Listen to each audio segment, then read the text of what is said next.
जय हिंद एवरीवन। इस बार इंटरव्यू भी देके आना है और एसएसबी में इंग्लिश में बोल के असेसर के सामने इंप्रेशन भी जमाना है। तो अब ये कैसे पॉसिबल हो पाएगा? बिल्कुल पॉसिबल हो पाएगा स्टूडेंट्स, क्योंकि अल्टीमेटली अब आपको ये जानना ज़रूरी है कि why is English so important, and उससे भी ज़्यादा इंपॉर्टेंट ये जानना ज़रूरी है कि इंग्लिश को बोलते समय what are the key points that you have to keep in mind. And the last but not the least we will also discuss कि कैसे न्यूज़पेपर रीडिंग हम लोग शुरुआत कर सकते हैं और इसको कैसे अपने डेली टास्क में लाया जा सकता है। देखिए, English is one of the key factors जो डिसाइड करता है आपका सिलेक्शन एसएसबी में। That is undoubtedly the thing, ये अनडाउटेड है। बट द पॉइंट इज़ कि बहुत सारे बच्चे ऐसे पूछते हैं कि भाई क्यों हमेशा इंग्लिश को ही क्यों प्रायोरिटी दी जाती है when it comes to arm forces. भाई हमारी नेशनल लैंग्वेज को भी हम यूज़ कर सकते हैं। द पॉइंट इज़ कि जब आप एक आर्म फोर्सेस का हिस्सा होते हैं, you are not just in your country, you get to meet officers of different countries also. उस केस में जो कॉमन कम्युनिकेटिव लैंग्वेज हो जाती है दैट इज़ इंग्लिश। तो इंग्लिश आती है आपके रेस्क्यू में। तो इन दैट केस इंग्लिश एक ऐसी कॉमन लैंग्वेज है जो आपके ऑफिशियल वर्क में भी की जाती है और बहुत सारे देशों में इसको ही यूज़ किया जा सकता है। So most of the official work of armed forces is done in English.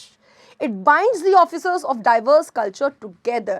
ये बहुत सारे अलग अलग कल्चर के ऑफिसर्स को इकट्ठा बाइंड करता है और हेल्प देम टू कम्युनिकेट। ये कम्युनिकेशन बैरियर ना आ पाने का एक बहुत बड़ा कारण होता है इंग्लिश।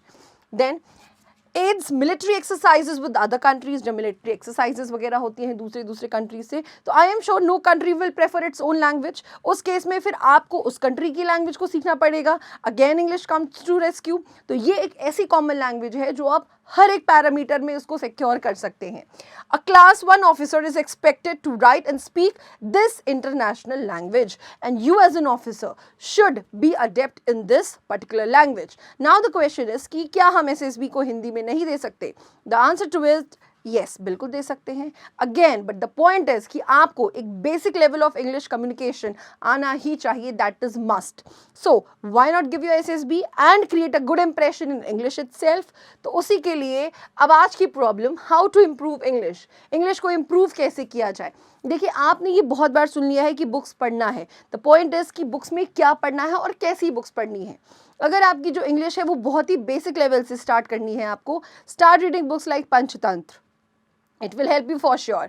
उसके अलावा अगर आपको लगता है कि बुक्स के अलावा भी आपको बहुत सारी चीज़ें हैं जो इंग्लिश जल्दी इंप्रूव करने में आपको हेल्प करने वाली है, that is translating Hindi paragraphs to English. आप हिंदी से इंग्लिश में ट्रांसलेशन करें। If you are not able to do that, come to us. Spoken English classes 8 से 9 और शाम 5 से 6 चल रही होती हैं, जहाँ पे आपको बैठाया जाता है, प्रॉपरली आपको गाइड किया जाता है कि इंग्लिश को डे 1 से कैसे आपको स्टार्ट करना है, कैसे आपको वर्ड्स ट्रांसलेट करने हैं, वोकैबुलरी बिल्डअप कैसे किया जा सकता है। Give yourself a topic. अब क्योंकि आप एसएसबी में हैं, you will give your lecturette, you will sit in the GD also.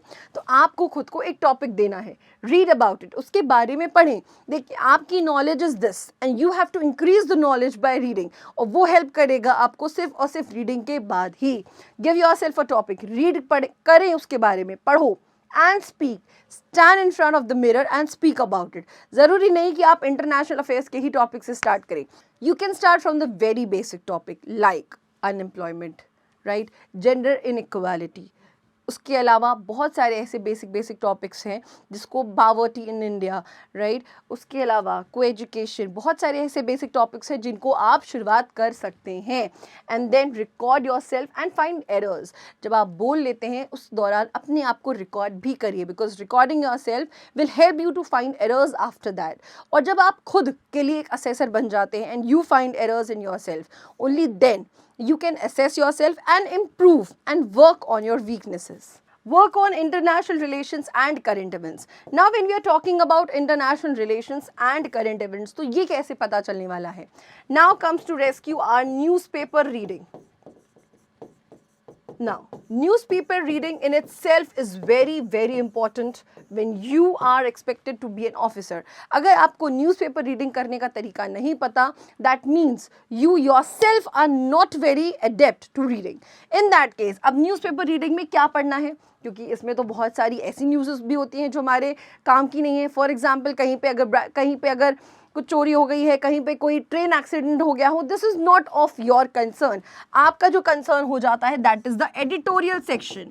ये एडिटोरियल सेक्शन जो मिड पेज होता है the Hindu, the Hindustan times, the economic times, right, the times of India. ये 3 से 4 न्यूज़पेपर हैं जिसमें editorial section is given and specially the Hindu, right. आप उसके एडिटोरियल सेक्शन को पढ़ें। अब आपको पढ़ने के लिए क्या करना है, you just have to read 10 to 15 lines per day. आपको 10 से 15 लाइन्स के आगे नहीं पढ़ना है क्योंकि उससे ज़्यादा फिर आपके लिए बोरिंग होने वाला है, राइट। 10 से 15 लाइन्स पढ़ते पढ़ते आपको बीच में बहुत सारे ऐसे शब्द मिलेंगे जिस शब्द का मतलब आपको नहीं पता होगा। कलेक्ट दोज वर्ड्स, उन वर्ड्स को कलेक्ट करिए, उनका मीनिंग फाइंड आउट करिए and right the meaning above the word given. अगले दिन नए 10-15 लाइन्स पढ़ने से पहले उस 10-15 लाइन्स को दोबारा से ज़रूर पढ़ लें ताकि उस वर्ड का जो एग्जैक्ट यूसेज है वो आपके दिमाग में बैठ जाए। देखिए, यहाँ पे आपको क्वांटिटी पे टारगेट नहीं करना है, you have to target the quality of reading. आपको क्वालिटी ऑफ रीडिंग पे फोकस करना है। आपकी रीडिंग, आपकी समझ, आपकी अंडरस्टैंडिंग इंग्लिश की बहुत अडेप्ट होनी चाहिए। Only then you become a officer there। और UPSC is something जो इन सब की फैक्टर्स में भी फोकस करता है। when you go to SSB में जब आप बोलना शुरू करते हैं the key is very clear कि आपको कितनी अंडरस्टैंडिंग है इंग्लिश की, right. Then work on international relations, उसके लिए आपको न्यूज़पेपर 10 से 15 लाइन्स देखनी पड़ेगी। उसके अलावा आप इन शॉर्ट्स भी देख सकते हैं, इन शॉर्ट्स भी आप देख सकते हैं when it comes to news. अगर आपको पूरा न्यूज़पेपर नहीं पढ़ना है तो आप ऑनलाइन न्यूज़पेपर डाउनलोड कर सकते हैं और उसके इन शॉर्ट्स देख सकते हैं, मतलब इंपॉर्टेंट न्यूज़ को वहाँ पे कलेक्ट कर सकते हैं। और जो वर्ड हाईलाइटेड है उसकी मीनिंग आप सीधा गूगल से ही रिलेट करके फाइंड आउट उसमें कर सकते हैं। But newspaper reading is must. Find someone with the same need and practice. Of course, अगर आप SSB देने वाले हैं तो someone must be of the same need. Find him and then start practicing, क्योंकि बोलने से ही कॉन्फिडेंस आता है। बहुत सारे बच्चों की शिकायत रहती है, मैम हम लिख लेते हैं, ग्रामर में एरर नहीं आता, but when it comes to speaking सारी प्रॉब्लम्स वहीं से शुरू होती हैं। Yes, that is lack of confidence. हमारे अंदर वो कॉन्फिडेंस ही नहीं है कि हम शुरुआत कैसे करें। तो start with this, find someone with the same need, stand in front of the mirror, start speaking. जिस दिन आपने शुरुआत कर दी बस उसी दिन से वो रास्ता तय है। देर तो उससे शुरुआत करने की है बच्चों। आप टूटी फूटी इंग्लिश शुरुआत करिए, only then you can reach to that level where you will be fluent. But शुरुआत आपको कहीं ना कहीं से करनी पड़ेगी। It has to be the beginning. Key points to keep in mind while speaking. सबसे पहली चीज़, अगर आपको लगता है आप बिगनर हैं, control your rate of speech. आपको बहुत जल्दी इंग्लिश नहीं बोलनी है। You can take breaks. My name is XYZ, I am from, you can take breaks. Frame the sentence in mind before you speak. बोलने से पहले एक बार सोच ले, and that is the beginning. बोलने से पहले एक बार सोच ले what you are going to speak, and should not be at the back of your mind, it should be in front of your mind, what are you going to speak. Don't hesitate to take pauses. My name is XYZ, pause. I live in Prayagraj, basically I am from, so you can take pauses, right? Be loud and clear. Don't hesitate to take pauses. Frame the sentence and control your rate of speech. तो ये 4 वो key points हैं जो आपको English बोलते समय दिमाग में रखनी चाहिए. So I am sure this video will help you to speak in English, to begin English. Thank you. जय हिंद.